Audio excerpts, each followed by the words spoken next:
नमस्कार, खबरें जारी न्यूज़ 24 पर मैं हूं आपके साथ मकसूद खान। दिल्ली की गद्दी तक पहुंचाने वाले उत्तर प्रदेश के रास्ते पर राहुल की भारत जोड़ो न्याय यात्रा चल रही है, लेकिन यूपी के इन्हीं रास्तों पर विपक्षी गठबंधन की कई चुनौतियां भी स्पीड ब्रेकर बनकर खड़ी हुई हैं। लेकिन आज इंडिया अलायंस के लिए उत्तर प्रदेश से एक बहुत बड़ी और एक अच्छी खबर आई। सीट शेयरिंग को लेकर कांग्रेस और समाजवादी पार्टी के बीच चल रहा तनाव आखिरकार खत्म हो गया। फिलहाल यह मुद्दा सुलझता हुआ दिखाई दे रहा है और कांग्रेस अखिलेश की 17 सीटों की पेशकश को मान चुकी है। लेकिन सवाल यही है, क्या वाकई यूपी में इंडिया गठबंधन बिना किसी गिले शिकवे के चुनाव के लिए तैयार है? क्या वाकई डील है डन और यूपी के लड़के जीतेंगे 24 करण? देखिए हमारी ये स्पेशल रिपोर्ट।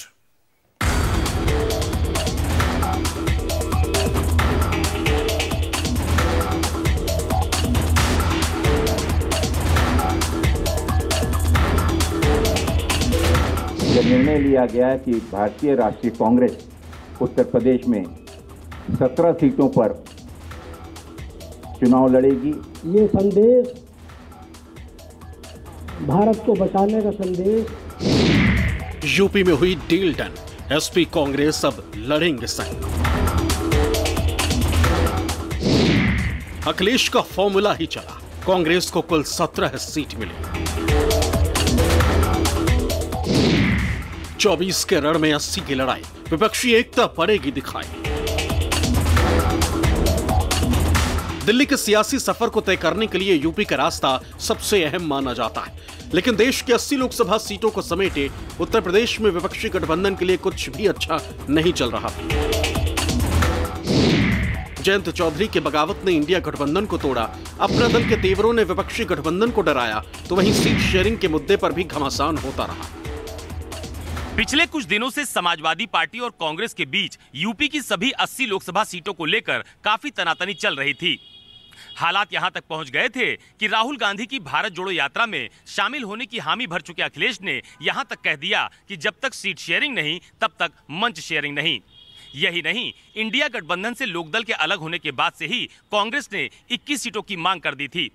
फिलहाल समाजवादी पार्टी और कांग्रेस के बीच गठबंधन की डील तय हो गई है और कांग्रेस ने 17 सीटों पर चुनाव लड़ने की सहमति दे दी है। अब फाइनल समझौते के बाद कांग्रेस यूपी की 17 सीटों पर अपने प्रत्याशी उतारेगी, तो वही बाकी बची 63 सीटों पर समाजवादी पार्टी और अन्य दलों के कैंडिडेट उतरेंगे।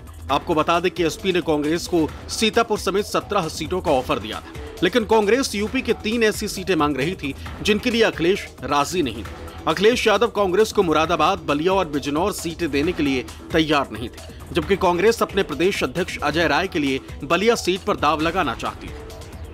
लेकिन अब फाइनली जिन 17 सीटों पर समाजवादी पार्टी और कांग्रेस के बीच बंटवारा तय हुआ है, उनमें अमेठी, रायबरेली, प्रयागराज, वाराणसी, महाराजगंज, देवरिया, बांसगांव, सीतापुर, अमरोहा, बुलंदशहर, गाजियाबाद, कानपुर, झांसी, बाराबंकी, फतेहपुर सीकरी, सहारनपुर और मथुरा का नाम शामिल है, जिन पर कांग्रेस पार्टी चुनाव लड़ेगी।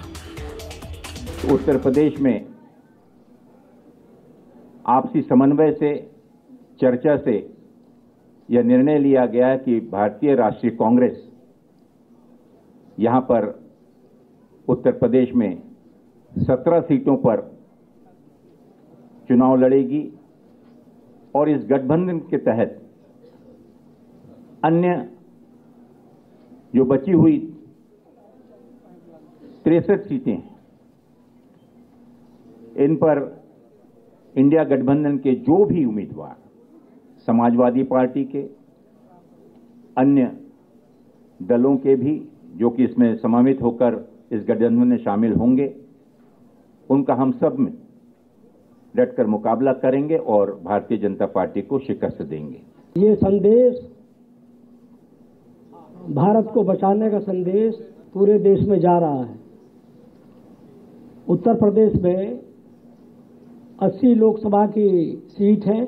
उत्तर प्रदेश से ही केंद्र में भाजपा की सरकार 2014 में आई थी और उत्तर प्रदेश से ही 2024 में भाजपा सत्ता के बाहर जाएगी। यूपी में सीट शेयरिंग के मुद्दे पर अखिलेश ने अपनी ही चलाई। जयंत चौधरी की नाराजगी और कांग्रेस की मांग को नजरअंदाज करके अखिलेश यादव पहले ही प्रत्याशियों की 3 लिस्ट जारी कर चुके हैं।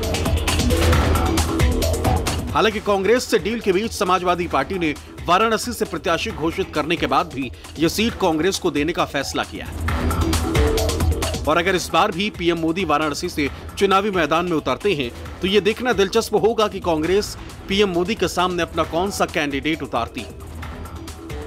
उत्तर प्रदेश में समाजवादी पार्टी और कांग्रेस के बीच गठबंधन फाइनल होने के बीच एक खबर यह भी आई कि प्रियंका गांधी वाड्रा और अखिलेश यादव की बातचीत हुई है। कहा यह भी जा रहा है कि दोनों नेताओं के बातचीत के बाद ही गठबंधन पर फैसला लिया गया है। यहां आपको यह भी बता दें कि इसके पहले राहुल गांधी और अखिलेश यादव के बीच भी बातचीत हुई थी, लेकिन तब बात नहीं बन पाई थी। खबर थी कि कांग्रेस मुरादाबाद सीट के लिए अड़ी हुई थी, लेकिन अखिलेश यादव के साथ हुई बातचीत में प्रियंका गांधी ने मुरादाबाद सीट की अपनी जिद छोड़ दी। जानकारी के मुताबिक बुधवार सुबह करीब 10 बजे अखिलेश यादव से फोन पर बात की। प्रियंका ने अखिलेश से बुलंदशहर और हाथरस सीट की जगह अच्छी सीट देने की बात रखी। प्रियंका गांधी ने इस बातचीत के दौरान अवध में श्रावस्ती लोकसभा सीट की भी मांग की। प्रियंका गांधी ने अखिलेश से सीटों पर विचार करने की बात कहते हुए गठबंधन की घोषणा करने का प्रस्ताव रखा। समाजवादी पार्टी अध्यक्ष ने भी प्रियंका गांधी के प्रस्तावों पर विचार का भरोसा देते हुए गठबंधन का ऐलान कर दिया। कांग्रेस की ओर से पहले गठबंधन पर बड़े संकेत दिए गए, वहीं अब अखिलेश यादव ने भी इस मामले में अपनी प्रतिक्रिया दे दी। मुरादाबाद में समाजवादी पार्टी अध्यक्ष अखिलेश यादव से कांग्रेस के साथ गठबंधन पर सवाल किया गया तो उन्होंने साफ कहा कि गठबंधन होगा, अंत भला तो सब भला। अब कोई विवाद नहीं रहा। अंत भला तो सब भला, क्या समझे? तो क्या माना जाए? आप समझदार हो? सब गठबंधन होगा। सीट शेयरिंग को लेकर के विवाद छिड़ा हुआ है। कोई विवाद नहीं है, आपके सामने सब चीजें साफ हो जाएंगी बहुत जल्दी। आपको बता दें कि कांग्रेस की सबसे ज्यादा निगाह पश्चिमी यूपी पर है। कांग्रेस का मानना है कि लोकसभा के लिए मुस्लिम वोट बैंक उसकी तरफ आ रहा है। आपको सीटों का गणित समझाते हैं। पश्चिमी यूपी में उत्तर प्रदेश के 14 जिले आते हैं, जिसमें लोकसभा की 19 सीटें।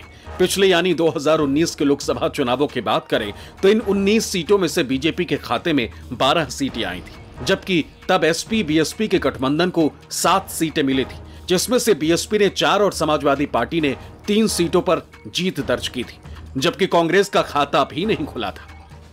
दरअसल पश्चिमी यूपी में जाट और मुसलमान निर्णायक स्थिति में होते हैं। ये जिसकी तरफ जाते हैं वो पार्टी जीत जाती है। कई जिले ऐसे भी हैं जहां मुस्लिम वोटर्स की तादाद 40 से 43% तक है। मुजफ्फरनगर में 41.30% मुस्लिम वोटर्स हैं, शामली में 41%, सहारनपुर में 41.95%, बिजनौर में 43.04%, बागपत में 27.98%, मेरठ में 34.43%, अलीगढ़ में 19.85% और गाजियाबाद में 25.35% वोटर मुसलमान हैं। यानी अगर इन्होंने एकजुट होकर वोटिंग की होगी तो बीजेपी को बड़ा नुकसान हो सकता है। हालांकि पिछले 2 लोकसभा चुनावी नतीजों को देखें तो ये इलाका पूरी तरह से बीजेपी के साथ खड़ा रहा। जाटों का भी भरपूर समर्थन बीजेपी को मिला है।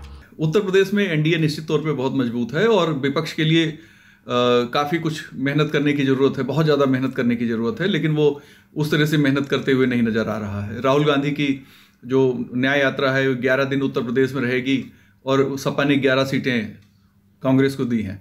हो सकता है सीटें ये कुछ बढ़ाएं, लेकिन जो चुनाव की दिशा है या जो नैरेटिव है या जो बाइनरी है या फिर जो टेम्पलेट्स हैं, वो सब चीज़ें अभी बीजेपी के फेवर में खड़ी हुई नजर आ रही हैं, क्योंकि वोटों का जो शेयर 2022 में पार्टियों को मिला था वो बीजेपी के वोट शेयर के 2019 का जो शेयर था उस वहां तक पहुंचता हुआ नहीं नजर आ रहा है।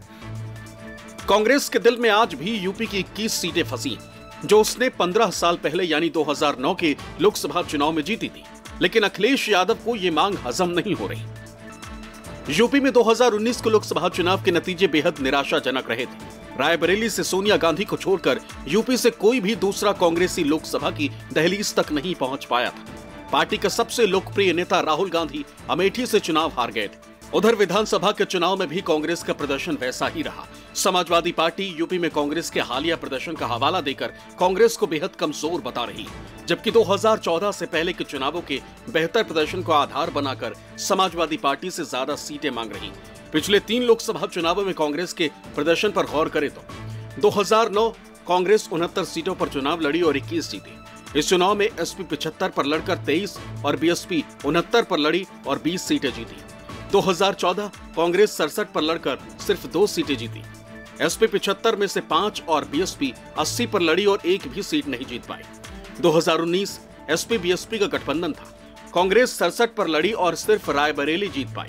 एसपी 37 पर लड़ी और 5 जीती, जबकि बीएसपी 38 पर लड़ी और 10 जीती। रामपुर और आजमगढ़ हारने के बाद एसपी के सिर्फ 3 सांसद हैं।